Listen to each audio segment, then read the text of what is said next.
I hope you can make this quick. I've got another 3 pitch meetings I've got to get through before lunch.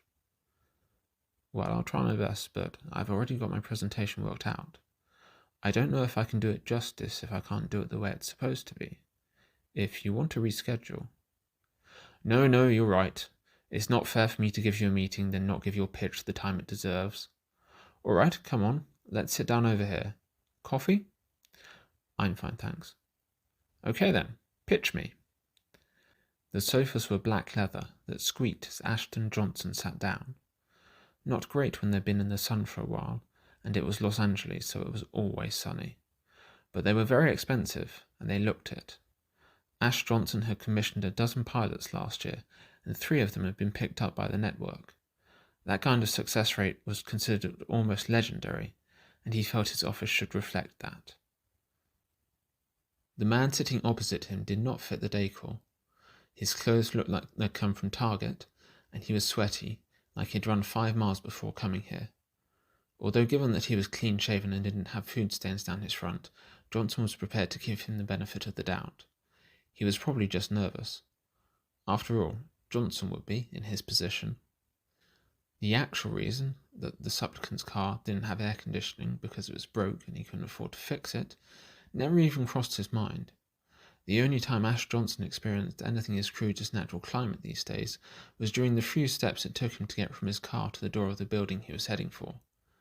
The building always had air conditioning, because if it didn't, he wouldn't be going there. And it was always only a few steps, because that was why you hired a driver in Los Angeles. That, and because if you got caught giving the finger to someone driving like an asshole, he could get cancelled. And this was Los Angeles, so there was always someone driving like an asshole. Ash Johnson demanded the best, and apparently Dr. Robin Masters was the best, at cognitive science at least. In fact, he was about as close as a scientist came to being a celebrity. He'd even had a guest spot on one of Bill Nighy's shows. The fact that he was anxious and couldn't dress was practically expected for a scientist. Being a socially conscious, progressive corporate executive, Johnson didn't hold it against him, although he still wouldn't be shaking his sweaty hand at the end of the meeting. Masters apparently had some scientifically derived formula for making the perfect show, and with his reputation, it was worth at least hearing him out. Why should the tech bros up in Silicon Valley always get all the cutting-edge discoveries? If Masters really did have some kind of AI story generator, or whatever it was he was pitching, Johnson would be damned if he let Netflix get to it first. And if it turned out to be a bunch of bullshit, well, he'd have something to laugh about at parties. A good 80% of his social interactions relied on sharing details of his work life that made him, Ash Johnson, sound like a management genius constantly having to shepherd the so-called talent through even the most basic of tasks. He also wasn't above giving himself a witty line that he'd, well, maybe not thought of at that exact moment, but definitely could have. Dr. Masters rummaged around in his briefcase for a moment, took out what looked like a script, then coughed nervously. I don't know how much your assistant told you about my work. Why don't you just start at the beginning? Well, I'm Dr. Robin Masters, and I specialize in cognitive science, which is the study of the brain and how it processes information. Whoa, not that far back. Johnson flashed what he thought was a charming smile. I know who you are. Just tell me the basics of your idea. I think, actually, that it would be a lot simpler if you read this first. Then we can discuss how you feel about it. Masters handed over the script. Johnson eyed him suspiciously. You know, it's really more normal for you to make the pitch yourself. I mean, you could send the summary over in an email. You've got to, sell your idea. There was an element of theatre in the whole thing. The person making the pitch was supposed to perform for him. It was almost a ritual, like pledges in a frat house. If my idea is good enough, then there will be no need for me to sell it, will there? Masters said this as if it was the most natural thing in the world. To Johnson, he might as well have been speaking an alien language. This whole business was about presentation. Trust me, it will be a lot more efficient if you read the story first. Just the overview on that top page. Johnson hesitated, wondering if he should cut his losses now and get to the next meeting. Then he shrugged. He had the script in his hand, he might as well take a look. 4 minutes and 16 seconds later, he put the script down. Wow. I mean, wow. Johnson took a breath. That's Emmy material right there. I'm glad you think so, Dr. Masters smiled. If I may ask, which bits in particular did you like? Well, there was the bit with the thing. That was inspired. And then there was the... Johnson's brow furrowed as he tried to pin down exactly what had been so amazing about it. Well, I guess I liked the whole thing. Really? Dr. Masters' smile widened. That's great. Now, and just humour me for a moment, I want you to take the sheet of paper on the bottom. That's right, the blank sheet. Now, cover one half of the summary page, left or right, doesn't matter which, and try to read it again. Johnson gave him a confused look. What? What's that going to? Like I said, just humour me for a moment. I promise I'm going somewhere with this. Johnson hesitated for a moment. Maybe Masters was a crackpot after all. But then he shrugged. Even if the doc was a crackpot, he was a crackpot who could write gold. Or could make an AI that could write gold, if that was what was going on here. He could humour a little eccentricity for that. Already thinking about whether he could make an episode in time for pilot season, Johnson did as Masters suggested, then glanced over the uncovered half of the text. Then he looked again, and a third time. Then he switched the sheet of paper over to the other half of the page, with the same result. Hold on, what's this? This is just gibberish. After a moment, Johnson realised his mouth was hanging open, and closed it. Even allowing for the fact that half the page was covered, the half that remained made no sense. It was just a random jumble of words. Not even half sentences, not even recognisable phrases.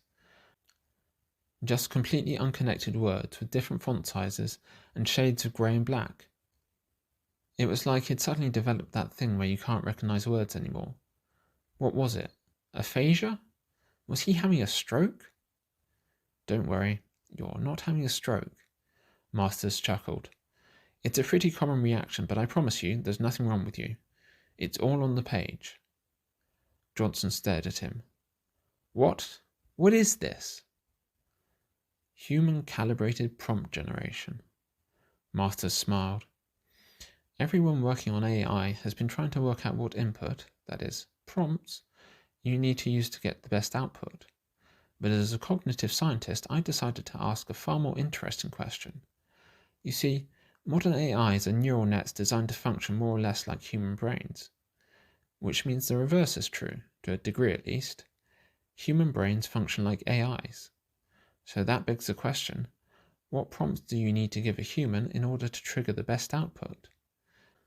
We use specially trained AI models to test different words in different contexts, and as you can see, we got some quite spectacular results. You mean, this isn't a real script? No, it's simply an optimized set of keywords that will induce the reader to create the perfect story in their mind. It only works as a whole, though. Cover part of it, and as you can see, the effect vanishes. So, there's no story here? There's whatever story the reader will enjoy most. Well, within certain parameters. The more specific it is, the better it works. You can bias the prompts towards certain genres and themes. For example, I'd heard you were looking for the next Game of Thrones, so when our AI was compiling the prompts, I instructed it to lean into that. When you finished reading, the general impression you got was that you just found the best fantasy story you'd ever read. Am I right? Well, yeah, I suppose. Johnson licked his lips. Now he was the one who was sweating. Listen, you haven't, messed with my brain, have you? As I said, the whole effect is created by what's on the page. Once you stop reading, that's it. There's no after effects, apart from the fact that you remember reading the best story you ever read. This is Potentially world-changing? I know. However, it still needs a lot of work. That's why I've come to you. What? That is, how could I? Johnson realised he was fumbling, and this was not the image of a friendly, down-to-earth, yet also all-powerful Hollywood executive that he liked to project. This network isn't a research lab, Dr. Masters. We've got to produce genuine, publishable content. Which is exactly what I want. Masters leaned forward. But as you can see, what we've got so far is just in one medium, reading. We want to develop it for the whole audio-visual experience. Imagine not having to pay writers, actors, cameramen, CGI artists, anyone. Generative video AI is nowhere close to being able to create a whole TV show from scratch, but with our AI, you wouldn't have to. Just generate the prompts and let the viewer's mind fill in the rest. But, I mean, I'm not a scientist. What do you need me for? You have the biggest pilot budget of any executive in the industry right now. We have a small amount of venture capital behind us at the moment, but nowhere near what we need. I've had to dip quite heavily into my own savings to keep the project going, but as you can see, the results have been worth it. All you have to do is take what you'd spend on any other pilot with this potential and let me and my team develop a prototype that will take this, he pointed at the text in front of Johnson, from the page to the screen. And you think you can actually do this? As you can see, we've already more or less perfected the written version, and we're having promising results with video and audio. We just need the extra budget, and just as importantly, access to your streaming platform's data. That's a key element we're really missing. We'd be able to increase our AI's dataset by an order of magnitude with that, more than what we need to produce a full TV experience. And even better, with streaming we can tailor the prompts precisely to the viewer. Instead of all watching the same show, people would be given a selection specific to them. They would think they'd all watch the same show, but in reality the prompts would induce the perfect version of that show in each individual's mind. So long as you could use the home entertainment system's camera to tell who's in the room, I think that's doable. Johnson paused. This was definitely impressive. Really impressive. What Masters was proposing, it could make traditional entertainment media obsolete. Right now he had one hit show under his belt, 2 more that were just keeping their heads above water, and every other show he had produced was either already cancelled or wouldn't make it past its first season. By the standards of the industry, that was pretty successful. But if Masters could deliver what he said he could deliver, they could churn out hit after hit after hit, all for a fraction of the cost. The trouble was, this wasn't really creating content. Not really. It was just creating the illusion of content. In fact, it was borderline brainwashing. Sure, Ash Johnson was a high-flying producer now, but he had got into this industry to tell stories that would make a difference to people. In his heart of hearts, he had come to accept that they would never be his stories, that he'd always have to rely on the talent to do most of the heavy lifting for him. But being a part of the creative process, even a small part, meant something to him. He had made a few compromises over the years, but really, wasn't it the knowledge that he was helping to make art that people loved that got him out of bed in the morning? And of course, once your contract with the network is up, I can offer you a place on our team, complete with significant stock options. And just like that, whatever was left of Ash Johnson's soul was washed away. He was going to be a billionaire. Welcome to the network, Dr. Masters. He stood up, holding out his hand. Please, call me Robin, the doctor smiled.